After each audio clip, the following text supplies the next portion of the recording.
Right, now this is a talking point today. Pet is a term of endearment that many of us will have heard from childhood.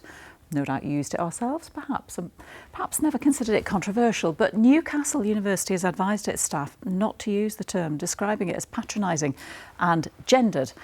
Well, Katie Wilson's been to the Grainger Market in Newcastle to find out what the Geordie public make of it. How do you feel about the word pet?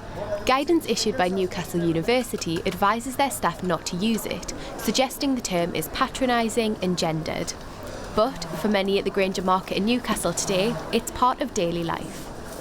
We've used it since I was a kid. Would you use it so customised? Every day. Probably 100 times a day, if not more. And people don't mind? Never ever. Has anybody ever taken exception? I mean, you go down to the Midlands and it's duck or things like that, you know, so I think pet's all right, like, it's champion.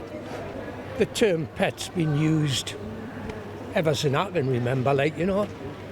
It's just part of the Geordie or northeast language, isn't it?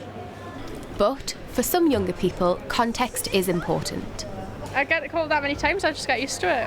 And it doesn't offend you, doesn't bother you? No. It's a bit like the only word that offends me now is getting called bird. No, maybe if a guy called you that on a night out and maybe they weren't too nice, maybe then. But if like an older woman says that to me, I feel so at home, I love it. Maybe if it's like your boss or your professor, I get that.